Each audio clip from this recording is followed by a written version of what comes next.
Hi, this is Amanda Cadenet, and I'm here to let you know that if you want to stay connected to me and the conversations I'm having, and most importantly, if you want to support this podcast, the best way for you to do it is to sign up for my Substack.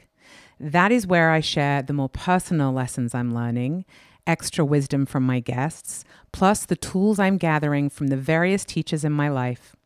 The way you get access to all of this is by heading over to www.amandadecadene.substack.com and just sign up. Put your email in. It's totally free. So head over to www.amandadecadene.substack.com. Hi, this is Amanda Cadenet, and welcome back to The Conversation. Recently, I discovered a beautiful book called The Uncommon Book of Prayer, a guide to co-creating with the universe. It arrived just at the perfect time in my life because I'm going through many significant transitions, and I have been reflecting on the role of prayer in my life, what it means, and how it's evolved. So today I'm speaking to the author of that book, Heidi Smith. She is a psychosomatic therapist and a flower essence practitioner. Heidi believes that prayer can and should be accessible to everyone, no matter your background or belief, which I also tend to agree with. So I really enjoyed this conversation, and I hope you do too. Oh my gosh, I'm so glad to be talking to you. I'm so honored to be talking to you. Thank you. Thank you for taking the time. I'm so flattered that you reached out, and I've been getting acquainted with some of your other interviews, and I'm just so happy to know about the work that you're doing in the world, everything that you're doing for women, and it's super cool. Thank you. Well, I felt the same way when I discovered your work. I've been really in the last few years, but really hardcore the last few months, looking at my relationship with prayer and really wanting to recommit to my relationship with prayer in a different way. And so I do not know how your book got on my radar, but I will tell you, The Uncommon Book of Prayer, there's so much that I have highlighted and circled, and it's been such a wonderful read. I haven't found anything like it. Can you share with us what motivated you to write this book in the first place? Sure. So during the pandemic, everything was so chaotic and it was a stressful time. I was having to more deeply lean into my spiritual and healing practices. And I've always had a relationship to prayer, but I'd never kind of isolated it as its own thing. I was raised in a very conservative, religious, misogynistic, narcissistic environment. And my beliefs about healing and reality and the sacred are the antithesis of what I was indoctrinated into believing.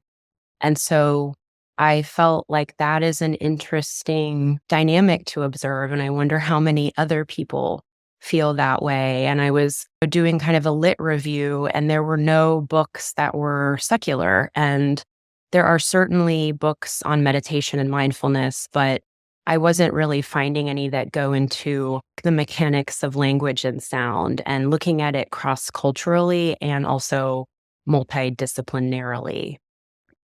Yeah, which your book does. You can pull bits from all over the place to create your own path. You said in the book that you had experienced deep turmoil, and I'm wondering, would you feel comfortable sharing anything about that? Sure. I mean, I come from a difficult place. I'll say that. And I lost my brother to suicide when I was 26. I'm So, sorry. yeah, thank you. So that kind of catapulted me into, like many people, a dark night of the soul. And that is a time of deep seeking and looking for answers. And for me, that was, I wanted to start looking at things beyond the mainstream.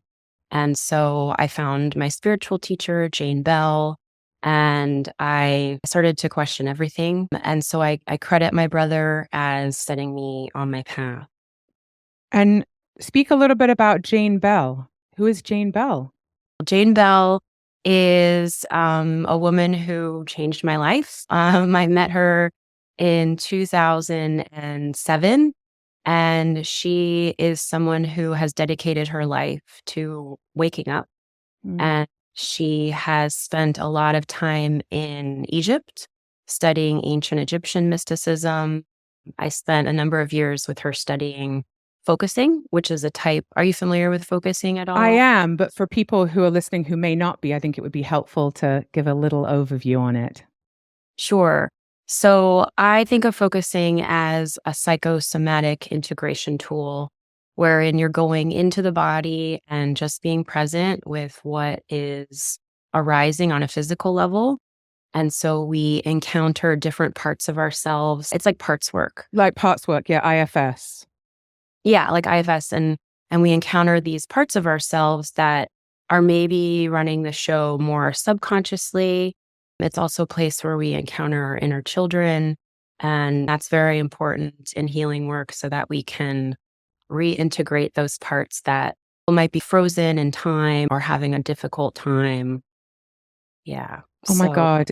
Yes, IFS and inner child work is the ongoing mm, practice for people who are like myself attempting to integrate.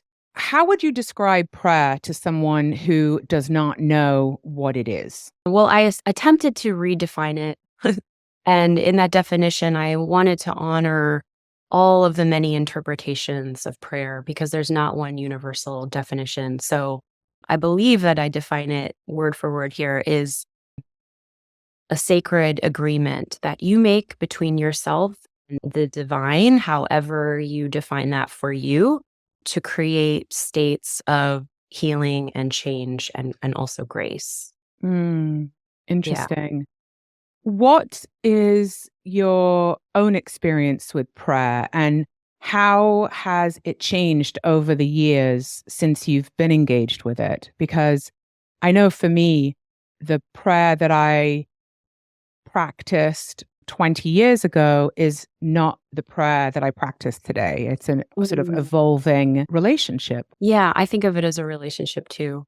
I think as a child, even though I was taught to have this certain idea about God being outside of myself and that there were these intermediary, mostly men, telling me that I should be a certain way to be in touch with God and I needed to be good enough for God.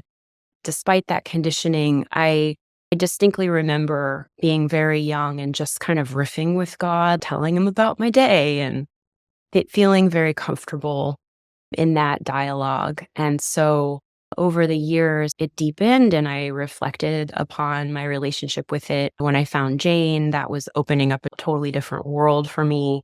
When I started studying plant medicine, that was also another kind of reverential relationship with prayer because when I make medicine, for instance, I am praying. They go together. I've been in private practice for about 10 years, and I decided when I started seeing clients that I would begin every session with a prayer. Yeah, I Um, read that. So beautiful.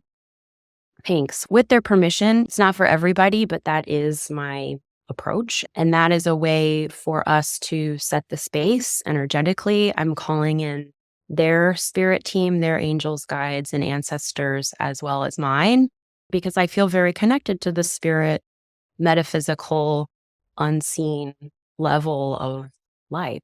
Hmm.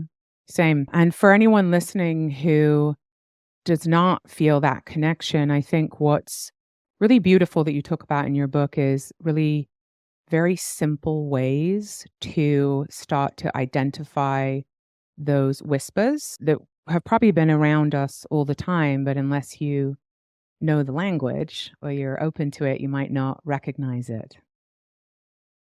Right. And I'm more curious about helping people access embodied, heart centered language for themselves. Like, I want to help people learn how to pray for themselves. And so I'm hoping that this book is encouraging people to consider that you don't have to pray a certain way. It's very accessible.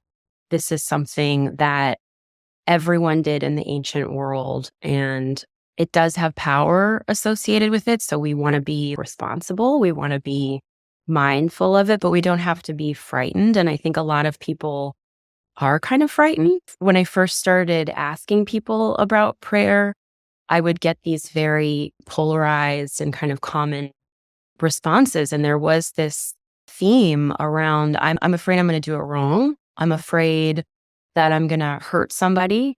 And that to me implies that people know that this practice is powerful. Yeah. They don't want to misuse the power, you know? Yeah, it's interesting because you touch on the data in your book showing the benefits of prayer, of mindfulness, of meditation.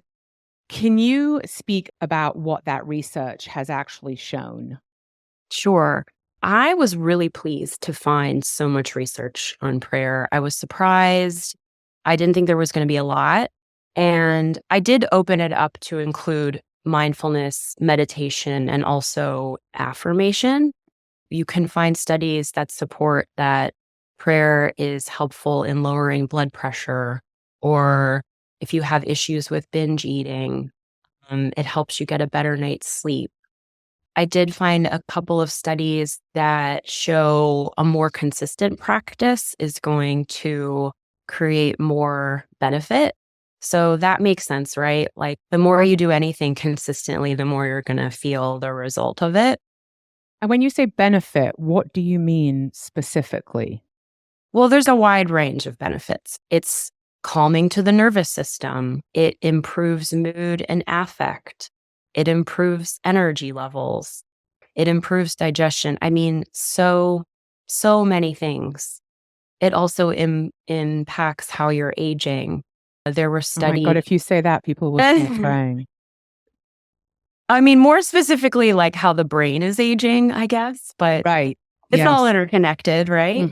It is. And Healthy then brain determines how we age, to be honest. that's right. That's right. And then there's this science that's just emerging around integrating psychedelics and using prayer with psychedelics. I think that's a really interesting segment that's just in its nascent stages. And we're just now learning about all of that. So I think we're going to see more of that to come. I think that's really exciting.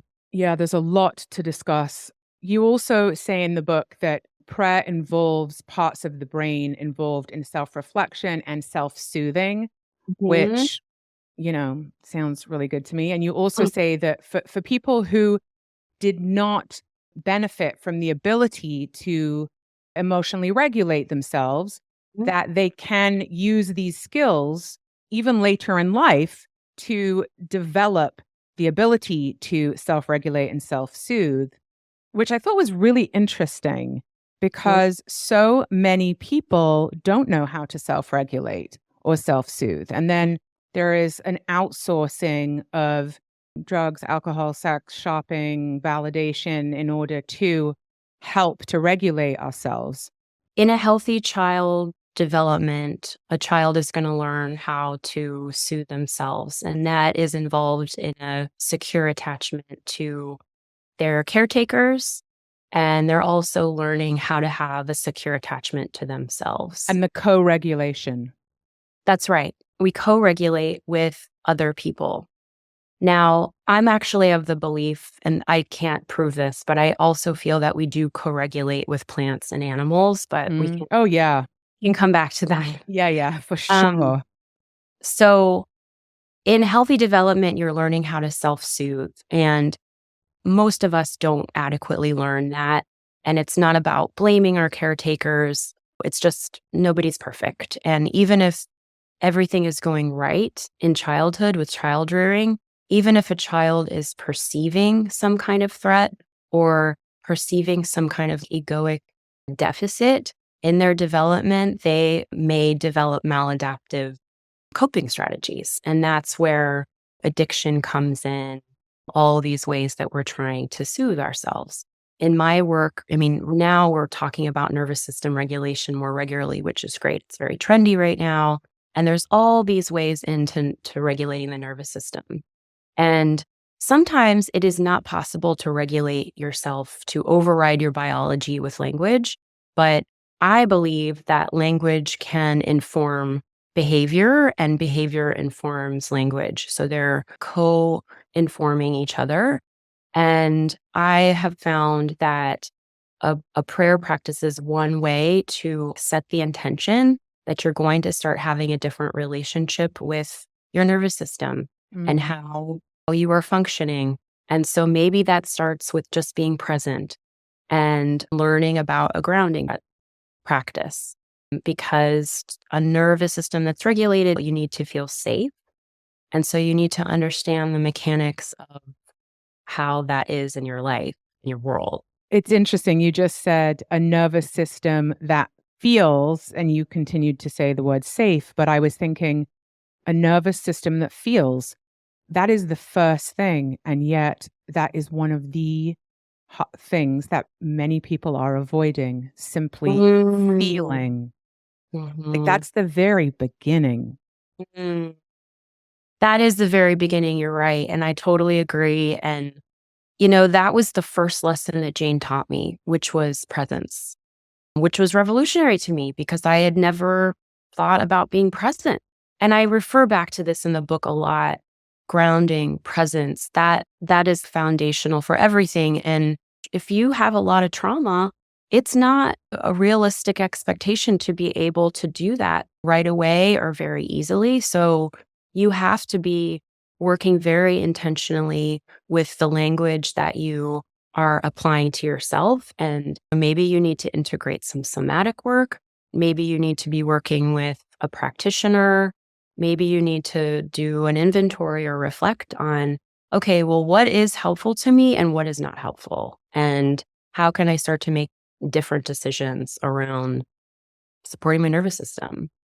Yeah, I mean, for me, that is key to so much internal repair, the observation and felt sense of myself. And that can be one of the hardest pieces to get because of disassociation from trauma. A lot of people are disassociated and don't even know that they're disassociated because it's all they know.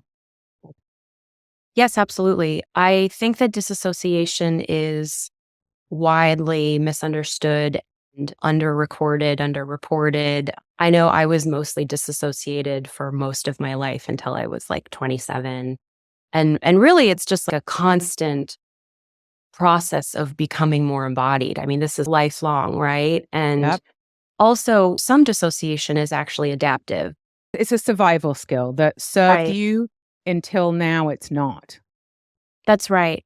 And I work with complex trauma survivors, so I see a lot of dissociation. I'm a complex trauma survivor, so I am very much a work in progress with this, but I know that accessing language from inside the body, from the heart, is very different than the hamster wheels that are going in our mind or language that is living in different parts of our bodies that's related to trauma. It is possible to cultivate a practice so that you are listening to your true voice. Mm, yeah. I really want to digress and ask you why you chose this path of work. If you also come from trauma, which you've touched on, how did you find this path forward that you're able to then work with others? Like many people, I had started to ask questions beyond the mainstream. Mm. So it was just a lot of questions and trying out different things. And I knew that I wanted to do something that felt more service oriented. And I'm very fascinated by psychology and the healing world. It was just like all those doors seemed very open. At the time I'd gone back to school, I started studying flower essences, which is a very esoteric healing form. People didn't understand what I was doing. I kind of stopped trying to explain it to people just because at the time it was strange to be working so integratively with these approaches that nobody had ever heard of. But now people are way more curious and accepting, and I also care less. Yeah, that's a good combo. Well, I like that you chose to not be accredited. I really like that. I Mhm. think, and I like that you have that on your website. And in fact, many of my friends who are well-respected psychologists are now working in the concept more of coaching because Mhm. of how they can work with people. There's just a much wider berth of support that's available. So I really respect that you did that. Thanks. Yeah, that was a very controversial decision at the time. And I just did not feel like my values and beliefs around healing and disease aligned with the medical industrial complex. I'm firmly kind of in the middle of Western and alternative or esoteric. I found that been the right choice for me. It's definitely enhanced my practice. I feel like it enhances the level of care that I can offer. And I also think that it's very possible to build in accountability and ways of staying in your integrity with your work just outside of the standard way of doing things. Yes, absolutely. So, would you say that in order to experience the benefits of prayer, an individual would need some kind of faith, whether it is in the universe, a God of their understanding, or some kind of higher power, or the magic of plants, even? That's a great question. You're probably going to feel the benefit more the more that you are open to, let's say this, to the sacredness of life. That can mean different things to different people, but the sentience, the intelligence beyond just what we can define as real, even if you are not open to that, I would have a hard time believing that practicing something intentionally, saying something on a regular basis is not going to create some kind of change in your life. Mm. Yeah. It's interesting because I mentor quite a few women, and spirituality and relationship with a higher power is a big part of the relationship that I have with these women. And often I've heard from the women that I work with that praying can feel like they're kind of yelling into a void of nothingness. Mhm. And they say, like, well, am I doing it right? You Mhm. know? And so, how would you answer that question? Yeah, valid points. And when I was asking people about their relationship to prayer as I was doing research for this book, that was one of the things that I heard. Well, it's just screaming into the void. It's just asking for something. I haven't had a good experience with it in the past. And just like working with plants, I'm suggesting that it is not a one-way entreaty. It is more about a reciprocal relationship. And you have to be open to a different orientation of reality. And I mention in the book the way that Western culture is structured around the physical level, that that is how we understand what is real.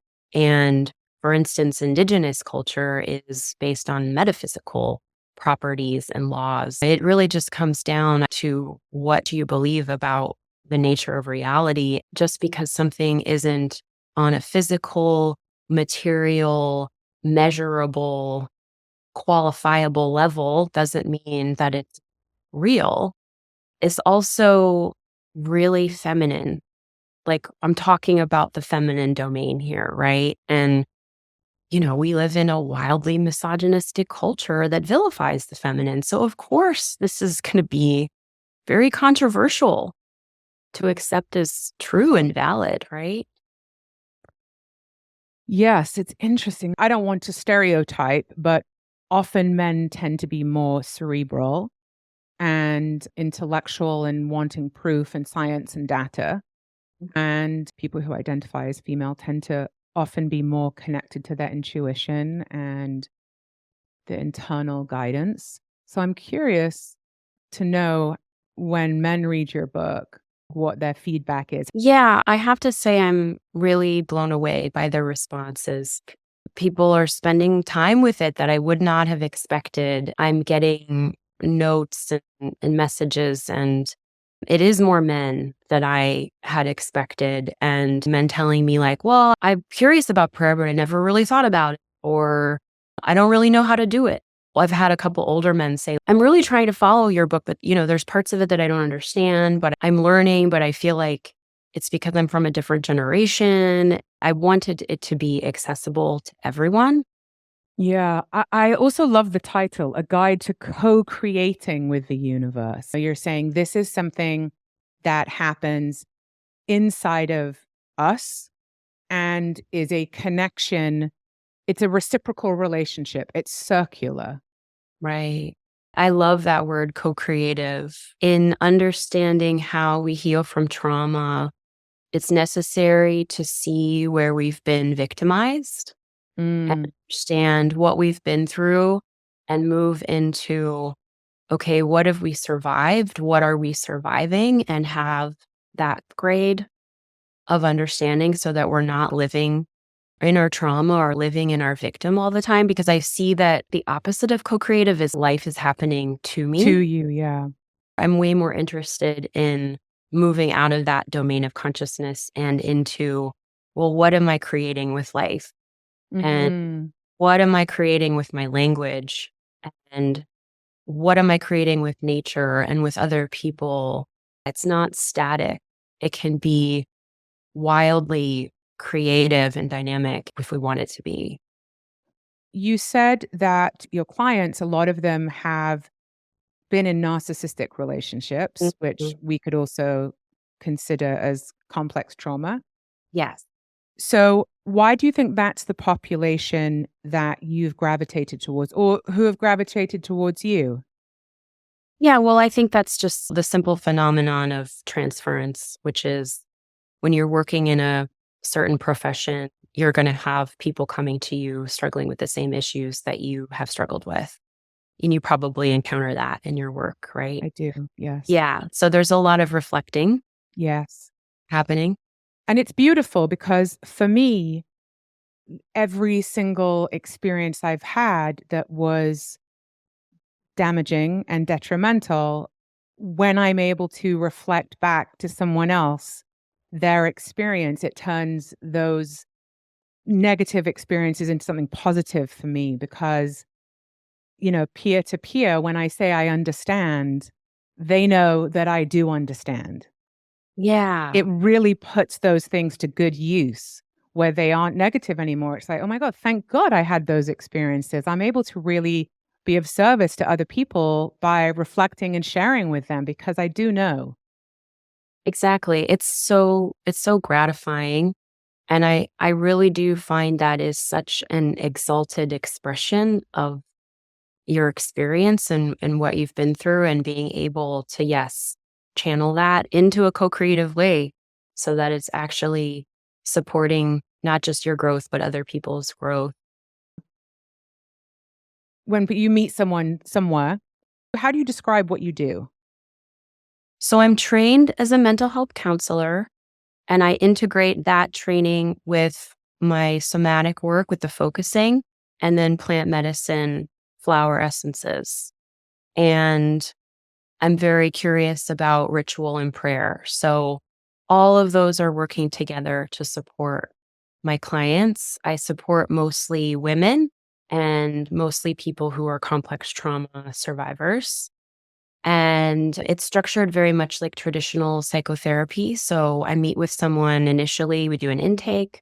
I ask them a lot of questions. I make a flower essence formula for them. So they're going to start working with the flower essences. And I think of it as kind of an attunement so that they can continue doing the work on their own when we're not together. Because I just want people to really get the most out of our time together. And also, it just feels really nice to give something to someone who's struggling. And sometimes that week or two between sessions can feel like a really long time. So being able to give them plants is really supportive. And then I meet with people bi-monthly or some people every week, but usually bi-monthly or every 3 or 4 weeks. And then I work with people short or medium term, some long term. It's not my intention to be working with people forever. I want people to live on and outgrow me. And Right. sessions are structured like we talk for a little bit and we do Do you some do it on processing. Zoom? Yeah, I meet with most of my clients remotely these days. And because I'm not licensed, I can meet with people all over the world, which is really great. How do you read the universe? What are the things for you that resonate with connection to some kind of higher place? What a great question.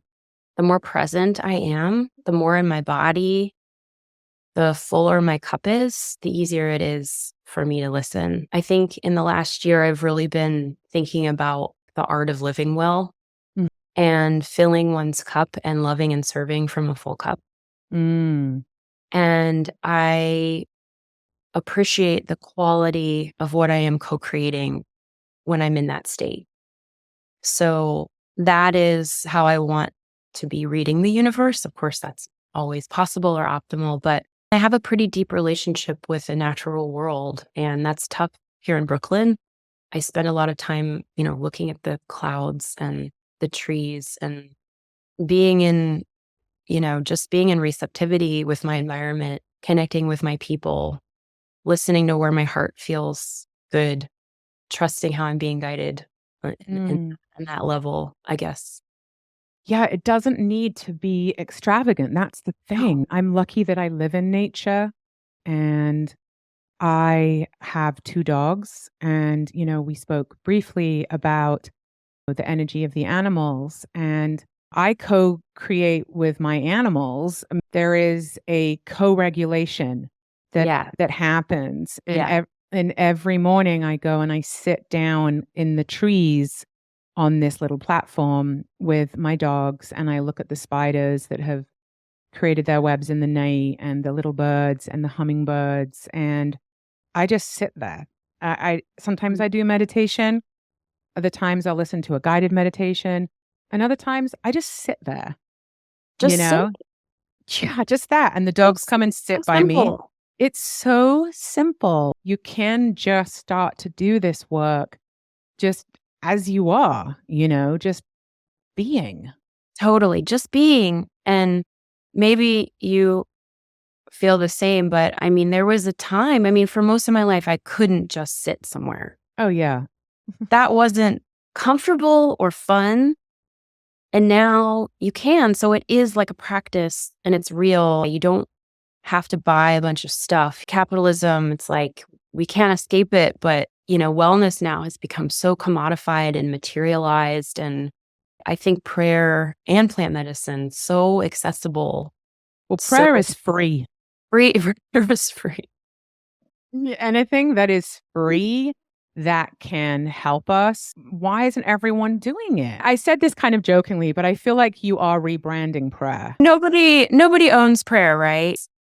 I am reframing it. I am encouraging people to start getting curious about where these scarcity statements live in yourself and what are these unconscious curses that you're reinforcing that you don't need to.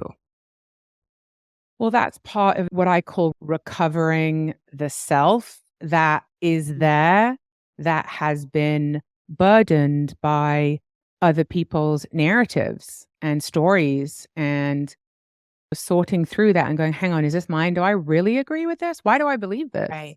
Right. And I think certainly with prayer, there is such a religious connotation, and so many people grew up with a version of God that didn't feel right for them. And that's why I'm so excited about your book, because you're letting people know that there are many, many different ways to pray. And the book, and just to say, like, the book isn't all my prayers. It's some Oh, of my, yeah.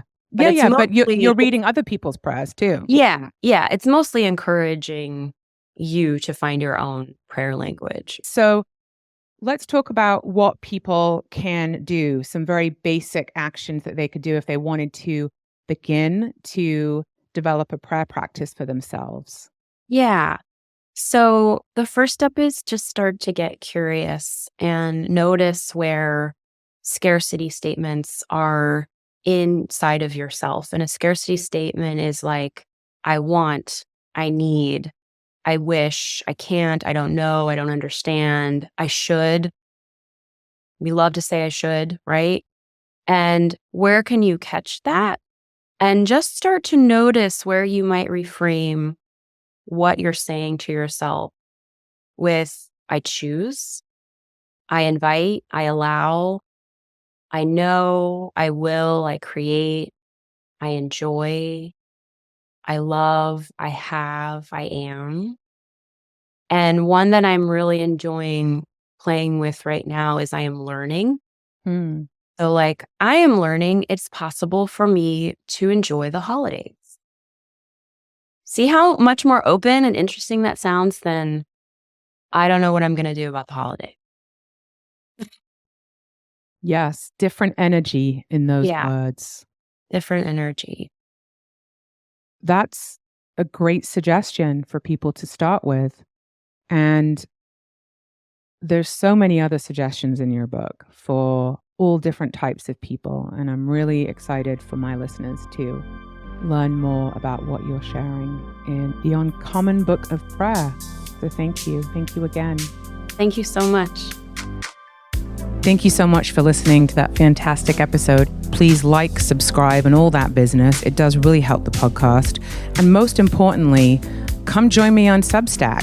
Substack is where I'm showing the video of the entire episode that you just listened to. So find me on Substack if you want to dig in a bit deeper to the subjects that we talked about in this episode. See you there.